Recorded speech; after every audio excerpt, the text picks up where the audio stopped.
इस कार्यक्रम के प्रायोजक हैं Chhayan health care India private limited.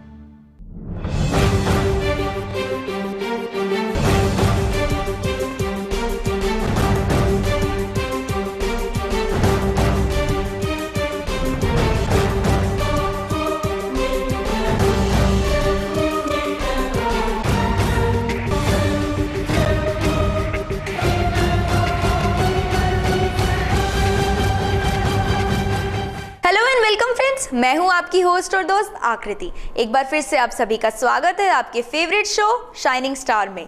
इस प्रोग्राम में हर बार की तरह इस बार भी हम आपको एक ऐसी सेलिब्रिटी की जिंदगी के सफरनामे से रूबरू कराएंगे जिन्होंने अपनी कड़ी मेहनत से साबित कर दिया कामयाबी किस तरह से पाई जाती है। ये स्टार अलबेला है, दीवाना है और मस्ताना है। इसका फैन पूरा ज़माना है। जी हाँ दोस्तों, हम बात कर रहे हैं कॉमेडी किंग और बॉलीवुड एक्टर कपिल शर्मा की, जिन्होंने एक छोटे से गांव से निकलकर कामयाबी की ऐसी इबारत लिखी जिसे सुनकर आप भी दंग रह जाएंगे। कपिल को आज सिर्फ इंडिया में ही नहीं बल्कि दूसरे देशों में भी उनको कॉमेडी किंग के नाम से जाना जाता है। तो आइए जानते हैं कि बचपन में सिंगर बनने का ख्वाब देखने वाले कपिल शर्मा कैसे बन गए कॉमेडी किंग। आम इंसान से लेकर सुपरस्टार तक को हंसा हंसा कर लोटपोट करने वाले कपिल शर्मा का जन्म 2 अप्रैल 1981 को पंजाब के अमृतसर में एक लोअर क्लास फैमिली में हुआ था। उनके पिता जितेंद्र कुमार पंजाब पुलिस में एक मामूली सिपाही थे और उनकी मां जनक रानी एक हाउसवाइफ। उनके बड़े भाई अशोक कुमार शर्मा पुलिस में हैं और उनकी एक छोटी बहन है पूजा शर्मा, जिनकी शादी हो चुकी है। कपिल शर्मा की शुरुआती पढ़ाई अमृतसर के मॉडल टाउन इलाके में BBN सीनियर सेकेंडरी स्कूल से हुई है। बता दें कि कपिल 12वीं क्लास तक पहुंचने से पहले ही स्कूल में होने वाली कल्चरल एक्टिविटी में हिस्सा लेने लगे थे, लेकिन उनके अंदर छुपे टैलेंट में और भी निखार तब आया जब उन्होंने अमृतसर के हिंदू कॉलेज में एडमिशन लिया। हालांकि कपिल बचपन में एक अच्छा सिंगर बनने की चाह रखते थे, लेकिन उस वक्त उनका ज़्यादातर अटेंशन सीरियस एक्टिंग की तरफ था। जी हाँ, कॉमेडी किंग के बारे में ये सुनकर आपको काफ़ी हैरानी होगी कि उन्होंने अपनी एक्टिंग करियर की शुरुआत सीरियस रोल से की थी। मगर एक बार जब कपिल ने अपने ही कॉलेज में अपने एक टीचर की नकल उतारी तो पूरा कॉलेज उनके सेंस ऑफ ह्यूमर का फ़ैन हो गया। कपिल कहते हैं कि उनके सेंस ऑफ ह्यूमर अपनी माँ से विरासत में मिला है। वैसे ये उनकी मेहनत का ही नतीजा है कि आज वो इतने बड़े मुकाम पर हैं। हालांकि आज कपिल पूरी दुनिया में छाए हुए हैं, लेकिन उनकी इस कामयाबी के पीछे छिपा है लंबा स्ट्रगल। दरअसल साल 1997 में उनके पिता को कैंसर जैसी जानलेवा बीमारी हो गई और लगातार 7 सालों तक कैंसर से जूझने के बाद साल 2004 में उनके पिता इस दुनिया को अलविदा कह गए। और ये कपिल की ज़िंदगी का वो दर्द भरा हिस्सा है जिसकी टीस वो आज भी महसूस करते हैं। कपिल के पिता की मौत के बाद तो जैसे उनके परिवार पर मुसीबतों का पहाड़ ही टूट पड़ा। जी हाँ, जब कपिल 10वीं क्लास में थे तब वो अपनी पॉकेट मनी के लिए एक PCO में नौकरी किया करते थे, लेकिन पिताजी के डेथ के बाद उन्हें टीचर बनकर घर वालों के लिए भी पैसे कमाने पड़े, जबकि उस टाइम वो खुद कॉलेज में पढ़ाई कर रहे थे। अमृतसर में उनका ये संघर्ष तकरीबन 10 सालों तक यूं ही चलता रहा और इस दौरान कपिल ने कई लोकल शोज भी किए। उनको जहाँ भी बुलाया जाता था वो वहाँ कॉमेडी करने पहुँच जाते थे। कहीं पर कम पैसे दिए जाते थे तो कहीं पर दिए ही नहीं जाते थे, लेकिन इसके बावजूद वो हर इवेंट में पहुंच जाते थे। वैसे कपिल शर्मा के बारे में ये बात जानकर आपको काफ़ी हैरानी होगी कि जो इंसान आज बुलंदियों के शिखर पर बैठा हुआ है, जिसकी कॉमिक टाइमिंग का हर कोई दीवाना है, उसे एक कॉमेडी शो में रिजेक्शन का सामना करना पड़ा। जी हाँ, कपिल को एक कॉमेडी शो के ऑडिशन में रिजेक्ट कर दिया गया था, लेकिन उन्होंने हार नहीं मानी और अपनी लगन और मेहनत से ना सिर्फ वो इस शो का हिस्सा बने बल्कि विजेता भी बने। तो आइए जानते हैं कि आखिर कौन सा था वो शो जिसके जजेस को कपिल का हंसना हंसाना अच्छा नहीं लगा था, और इसके साथ ही जानते हैं कि किस शो ने कपिल को शोहरत के आसमान पर बिठा दिया। साल 2005 में कपिल को पहली बार पंजाबी चैनल MH1 के कॉमेडी शो हंस दे हंसांदे रहो में अपना हुनर दिखाने का बड़ा मौका मिला और इस शो में वो सेकंड रनर अप भी रहे। इसके बाद कपिल को ऐसा लगने लगा कि वो सिंगिंग की तुलना में कॉमेडी अच्छी कर सकते हैं, तो फिर उन पर कॉमेडी करने की धुन सवार हो गई। बता दें कि उन दिनों टीवी पर the great Indian laughter challenge की काफ़ी धूम मची थी। यह स्टैंड अप कॉमेडी के तड़के वाला शो था जो कि उस टाइम इंटरटेनमेंट इंडस्ट्री के टॉप कार्यक्रमों में शुमार था। जब इस शो के तीसरे सीजन का ऑडिशन अमृतसर में हो रहा था तो अपने दोस्त के कहने पर कपिल भी वहां ऑडिशन देने पहुंचे, लेकिन उन्हें रिजेक्ट कर दिया गया और उनके स्कूल के दोस्त चंदन प्रभाकर को सिलेक्ट कर लिया गया। जानकारी देते चले कि ये वही चंदन है जो अभी कपिल के शो में उनके साथ कॉमेडी करते हुए नजर आते हैं। उन दिनों कॉमेडी के बेताज बादशाह कपिल शर्मा के लिए the great Indian laughter challenge एक बहुत बड़ी चुनौती थी, लेकिन उन्होंने हार नहीं मानी और इस शो का दोबारा ऑडिशन देने के लिए दिल्ली जा पहुंचे और इस बार उनकी मेहनत के आगे किस्मत को भी हार माननी पड़ी। जी हाँ, इस बार कपिल ना सिर्फ सिलेक्ट हुए बल्कि उन्होंने the great Indian laughter challenge season 3 में भारत और पाकिस्तान के कॉमेडी के महारथियों को पीछे छोड़ते हुए खिताब पर अपना कब्जा जमा लिया।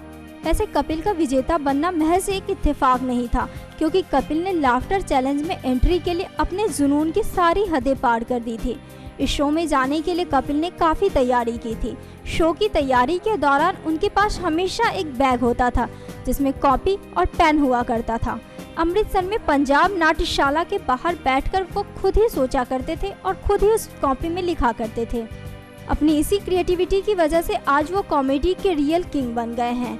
हालांकि लाफ्टर चैलेंज की सफलता के बाद कपिल शर्मा पर्दे पर कम ही नजर आए, लेकिन उनके कॉमेडी करियर को पंख उस वक्त लग गए जब कॉमेडी सर्कस नाम का कॉमेडी शो टेलीविजन इंडस्ट्री में लोकप्रियता के पिछले सारे रिकॉर्ड तोड़ता चला गया। इसमें कपिल के द्वारा निभाया गया हर किरदार लोगों के जहन में बस गया। कपिल ने शो के सभी 6 सीजन जीते थे। इसके बाद उन्होंने डांस रियलिटी शो झलक दिखला जा सीजन 6 और कॉमेडी शो छोटे मियाँ को होस्ट किया और फिर कपिल ने कॉमेडी शो उस्तादों के उस्ताद में भी हिस्सा लिया। लेकिन कपिल ने अपनी कामयाबी की नई उड़ान भरी comedy show comedy nights with Kapil के जरिए। कलर्स पर आने वाले इस शो ने तो दुनिया भर में कॉमेडी की परिभाषा ही बदल दी और कपिल ने अपनी हाजिर जवाबी और जोक से सबको हंसा कर लोटपोट होने पर मजबूर कर दिया, या यूं कहें कि कपिल ने कॉमेडी को अपनी शर्तों पर चलने को मजबूर कर दिया। वैसे कपिल शर्मा की कॉमेडी जितनी शानदार होती है, स्टेज पर उनकी गलतियां भी उतनी ही जानदार होती है। लेकिन कपिल शर्मा ने स्टेज पर अपनी गलतियों को भी कॉमेडी का रंग देकर लोगों को खूब हंसाया। उनके भूल चूक वाले अंदाज ने भी दर्शकों को हंसने पर मजबूर कर दिया। वो अपने एक्ट्स में गड़बड़ झालों का तड़का लगाकर खुद को दूसरे हास्य कलाकारों से अलग दिखाने की कोशिश करते रहते हैं और अपने इस स्टाइल में वो पूरी तरह कामयाब भी रहे। नए रंग और नए तड़के के साथ आया कपिल शर्मा का ये कॉमेडी शो काफ़ी हिट रहा, लेकिन चैनल के साथ किसी अनबन को लेकर उनका ये शो बंद हो गया, जिसके बाद उनके फैंस काफ़ी निराश हो गए। लेकिन कपिल भला अपने फैंस को उदास कैसे कर सकते हैं, इसलिए उन्होंने सोनी चैनल पर अपनी ज़बरदस्त वापसी करते हुए अपने नए comedy show the Kapil Sharma show को लेकर हाजिर हुए। इस शो को भी दर्शकों का खूब प्यार मिल रहा है। कपिल के इस शो को भी लोग खूब एंजॉय कर रहे हैं। छोटे पर्दे से अपनी एक्टिंग करियर और हंसने हंसाने का सिलसिला शुरू करने वाले कपिल शर्मा की कामयाबी किसी से छुपी नहीं है। इन्होंने छोटे पर्दे के साथ साथ बड़े पर्दे पर भी अपनी सफलता का परचम लहरा दिया और ये उनकी सफलता का ही असर है कि आज उनकी गिनती बॉलीवुड के स्टार्स में होती है और बॉलीवुड के जाने माने डायरेक्टर उनके साथ फिल्म बनाने की चाहत रखते हैं। तो आइए जानते हैं कि कपिल ने किस फिल्म से बॉलीवुड में डेब्यू किया और वो कौन से डायरेक्टर हैं जो कपिल के साथ फिल्म बनाने की कोशिश में जुटे हुए हैं। हालांकि कपिल अपने बॉलीवुड करियर की शुरुआत यशराज फिल्म्स के बैनर तले बन रही फिल्म बैंक चोर से करने वाले थे, लेकिन फिर उन्होंने किसी कारणवश इस फिल्म को छोड़ दिया और फिर कपिल ने बॉलीवुड में डेब्यू किया अब्बास मस्तान निर्देशित फिल्म किस किस को प्यार करूं से। बता दें कि इस फिल्म में इनके अपोजिट कई अभिनेत्रियां थी और इस फिल्म को बॉक्स ऑफिस पर जबरदस्त रिस्पॉन्स मिला। इस फिल्म ने उनके करियर की सफलता को एक नया आयाम दिया। इनकी पहली सफलता के बाद बॉलीवुड का हर डायरेक्टर उनके साथ फिल्म बनाना चाहता है और इसी कड़ी में सुभाष घई जैसे बड़े डायरेक्टर का नाम सामने आ रहा है, जो अपनी फिल्म बनाने के लिए हमेशा ही चर्चाओं में बने रहते हैं। लेकिन इन दिनों वो कपिल की एक्टिंग के दीवाने हो गए हैं, तभी तो वो कॉमेडी किंग कपिल शर्मा के साथ फिल्म बनाना चाहते हैं। एक इंटरव्यू के दौरान जब सुभाष घई से पूछा गया कि क्या वो कपिल के साथ काम करने के लिए उत्सुक हैं, तो उन्होंने कहा कि हाँ बिल्कुल, क्योंकि कपिल एक ऐसा कलाकार है जो किसी भी निर्देशक के साथ काम कर सकता है। इसके साथ ही उन्होंने कहा कि कपिल के साथ फिल्म करना बिल्कुल नया अनुभव होगा, लेकिन इसके लिए उनके पास एक अच्छी स्क्रिप्ट होनी चाहिए, क्योंकि ये कलाकार और फिल्म मेकर दोनों के लिए बहुत ज़रूरी है।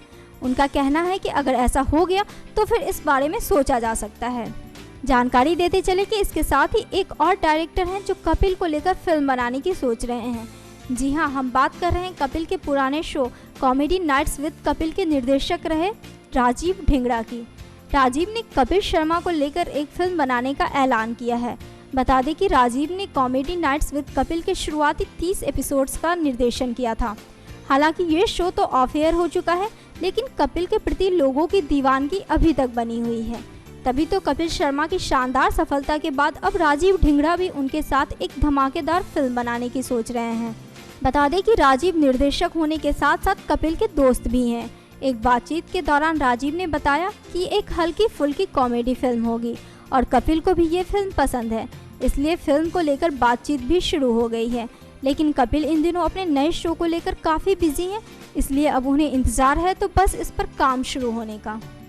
रियली कपिल ने अपनी सच्ची मेहनत, लगन और जुनून से ये साबित कर दिया है कि he is not just a comedian, rather he is a great actor and a great artist also. इसके साथ ही कपिल ने एक बार फिर से दिखा दिया कि जहाँ चाहा है वहाँ रहा है।